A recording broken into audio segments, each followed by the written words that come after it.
Why you must read. Beginner level. Why do I need to read in English? My students often ask me this. They think, I go to classes, I do my homework, I watch films in English. Why should I read books? Actually, reading is the best way to improve your English. I will tell you why. First, reading is very important now. In 2006, only 1 in 100 people went to university. Now, 7 in 100 people go to university.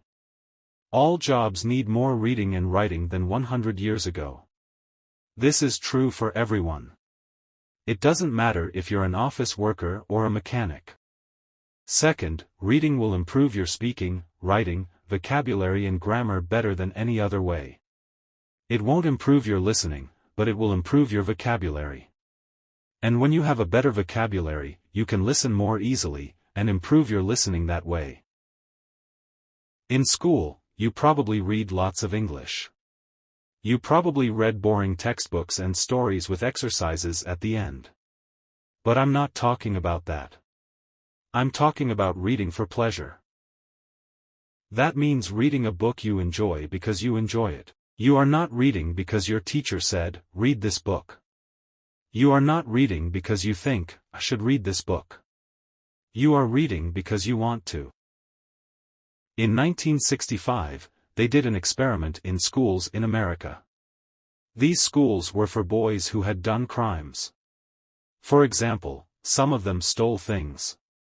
They gave some of the boys free books. They were fun books, like James Bond. They said, you can do what you want. You don't have to read the books. But the boys did read the books. They read a lot of books. Some boys read a book every 2 days. After 2 years, they gave the students a test. The students who got the books got better at reading and writing, and they liked school more. The students who did not get the books did not get better at reading and writing. Actually, some of them got worse. This isn't just true for native speakers. They also did an experiment on students learning English in the Fiji Islands. They used 3 ways to teach. The first way was normal English teaching. They did grammar classes, exercises and so on. The second way was reading in silence. The students read books in class. The third way was reading together.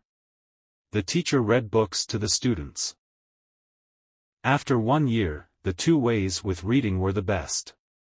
They were much better than the students who did normal English classes. They did the experiment again in Singapore. There, the students who read in silence did very well. They did the best in grammar tests. Other students did grammar classes, but they did worse in grammar tests. In normal classes, we try to remember grammar and vocabulary. When we read, we learn them naturally. Maybe you're thinking, when I read in English, it's too hard. I have to use the dictionary all the time. It's boring. I can't do it. I understand. You can read the stories at beginner, pre-intermediate, intermediate or advanced levels. The stories are all fairy tales. Some are very popular fairy tales, but some are not so popular. Maybe you're thinking, fairy tales? Fairy tales are for children. We need useful vocabulary. That can't be fun. Actually, the vocabulary in these stories will be useful. McQuillan did an experiment where he looked at vocabulary in 22 novels. 85% of the words were on academic word lists. These are lists of words that you need to know to study at university. Rolls and Rogers also did an experiment. They said, if students read 1 million words of science fiction, will they learn important science words for studying at university? The answer was yes.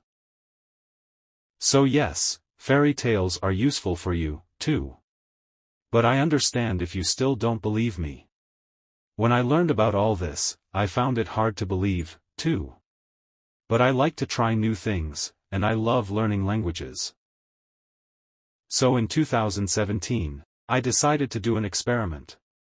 I had wanted to learn Spanish for a long time, but I didn't learn much in normal classes.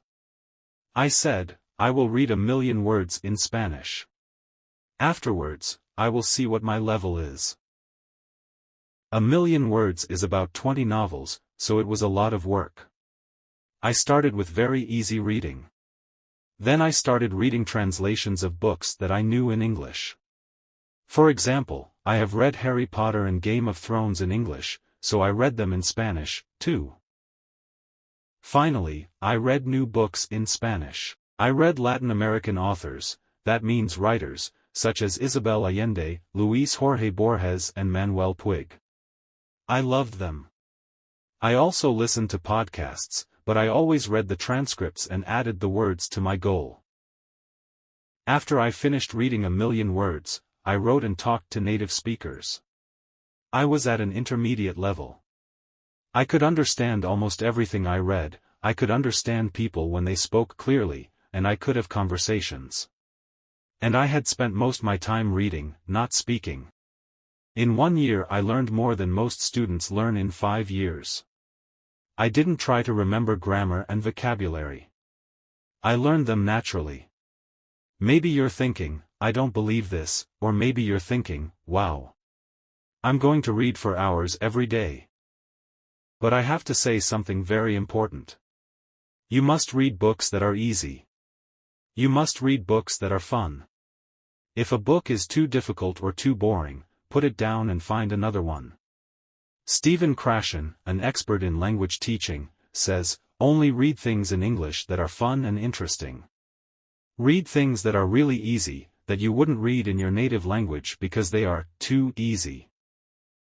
So you can read comics, magazines, detective stories, romance stories and so on. Don't feel bad about reading translations. If you read very easy books, when you see a word you don't know, you will understand the meaning easily. You won't have to use a dictionary. So what is easy? Experiments show that you should understand at least 98% of the words in a text. 98%? That's so high. I know. But let me show you an example. Here is a text where 10% of the words are not real words. So you should understand 90% of the words. Jerry flurged out of bed and opened the curtains. He bimped to himself as he made breakfast. He made coffee and put butter on his poffer. Someone called his phone, and he picked it up. He was very surprised by who was torngling, so his vinky fell on the floor. Is that easy to understand? Could you read a whole book of that? Here is the same text, but only 2% of the words are not real. So you should understand 98% of the words. Jerry jumped out of bed and opened the curtains. He sang to himself as he made breakfast. He made coffee and put butter on his toast. Someone called his phone, and he picked it up. He was very surprised by who was calling, so his vinky fell on the floor. How was that? You probably didn't understand everything, but it was more fun to read than the first text. That's why reading for pleasure is so great. Maybe you don't understand everything, but you understand enough to follow the story, and you don't have to pick up a dictionary. So if you find that this book is too hard, read something easier. If you find it boring, read something more fun. Find a book that is good for you. When we have fun, we learn much more. Instead, you should read more. Read for pleasure. Happy reading and happy learning. Why you must read. Intermediate level. Why do I need to read in English? I get this question a lot from students.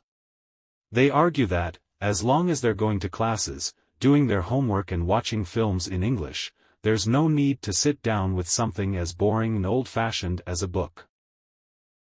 Well, to put it simply, they're wrong. In fact, reading is the best thing you can do to learn English, and I'm here to tell you why. Firstly, reading skills are more important than ever, whether that be in English or your native language. In 2006, only 1 in 100 people went to university. Now, it's 7 in 100. All jobs, from office workers to mechanics, require far more reading and writing than a century ago. The competition is higher, and readers win. Secondly, reading is the best way to improve proficiency in English overall. Yes, you heard me right.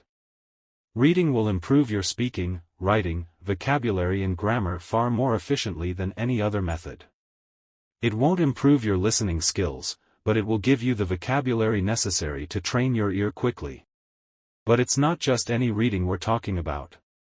In school, you probably read lots in English.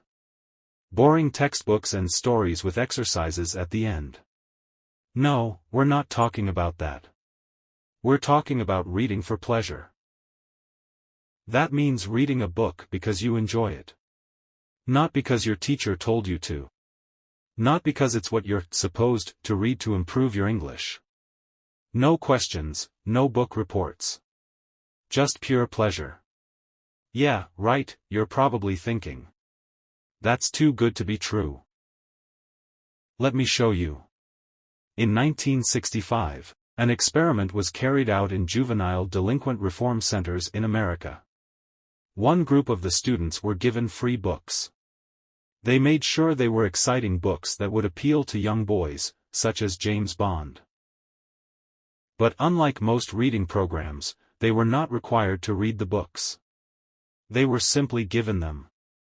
They could throw the books away, give them back, or draw on the pages, and nobody would punish them for it. But the boys did read them. They read a lot of them. Some of them read a book every 2 days. At the end of 2 years, they tested the students. Not only did their reading and writing greatly improve, so did their attitude towards school. But the students who were not on this program stayed the same. In fact, some of them got worse over the 2 years. This isn't just for native speakers, either.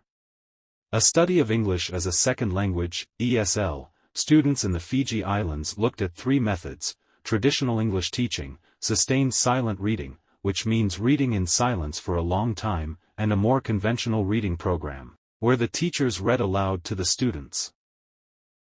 By the end of the first year, students taught with the 2 reading methods had a 15-month advantage in English ability, compared to the 6.5 months of the traditional method. When the study was replicated in Singapore, the students who did only sustained silent reading did better on grammar tests than the students who had taken only grammar classes. When we do grammar exercises, we try to memorize the rules of the language. When we read, we absorb them. But I know what you're thinking. That's all well and good, but when I pick up a book in English, it's too hard for me. I get bored of looking up words, and I give up after a few minutes. Again, I know what you're thinking, fairy tales. But those are for kids. I need useful vocabulary about business and science and technology. There's no way to make that fun. The thing with language is, there isn't such a big difference between important language and fun language. We use a wide range of words when talking about technical topics as well as chatting with our friends. A study by McQuillan examined vocabulary in 22 novels and found that they included 85% of words on academic word lists. Rolls and Rogers found that, if a student read 1 million words of science fiction, they would acquire many of the technical words required for a science degree. So yes, reading fairy tales will help your English in all areas, even for academic purposes. As an English teacher, I've seen many times that the students who do the best are those who read the most. For IELTS, for university, for business or just for travel, reading is the factor that predicts success. But I understand if you're still unsure. When I learned about all this, I was, too. But I like to experiment, and I have a passion for learning languages. So in 2017, I decided to test this theory.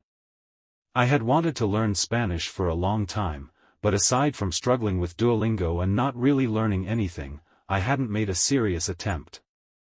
I set myself a goal: I would read 1,000,000 words in Spanish and see what my level was afterwards. 1,000,000 words is roughly 20 standard-length novels, so it was a huge task.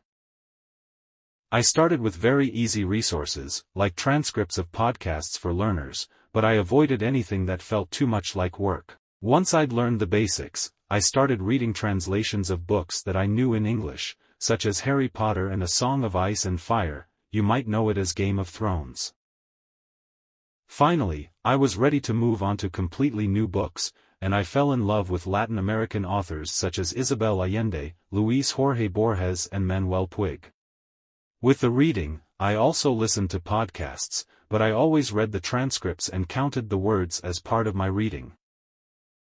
After I achieved my goal, I tested myself by writing and talking to native speakers, and found I was at a decent intermediate level. I could understand almost everything I read, understand clear speech, and have conversations at a comfortable level, even though I had barely spoken the language since I started learning. I had been learning for about a year, and I had made more progress than most students make in 5 years. I didn't memorize the vocabulary and grammar rules. I absorbed them. By this point, you're either thinking, this is all complete nonsense, or you're super excited, ready to start reading for hours a day. But the next thing I'm going to say is extremely important. You must read books that are easy. You must read books that are fun. If a book is too difficult or too boring, put it down and find another one. Stephen Krashen, an expert in the field of second language acquisition, says, read only material in the second language that is genuinely fun and interesting, material that is so easy that you probably feel guilty reading it in your primary language. This is your excuse to read comics, magazines, detective stories, romances, etc. There is no shame in reading translations. Ideally, you want to be reading a book so easy that, when you see a word you don't know, you can understand the meaning from context. Research has shown that in order for this to happen, the text needs to be at least 98% known words. 98%? That's so high. I know, dear reader. But let me show you an example. Here's a text where I've replaced 10% of the words with nonsense words, that is, it's 90% comprehensible. Jerry flurried out of bed and threw open the curtains. It was a beautiful day. He bimped to himself as he did his daily routine, pouring coffee and buttering poffer. But then his phone rang, and the person twirling was so unexpected that he dropped his Vinky on the floor. Is that easy to understand? Could you read a whole book of that? Here's the same text, but 98% comprehensible. Jerry jumped out of bed and threw open the curtains. It was a beautiful day.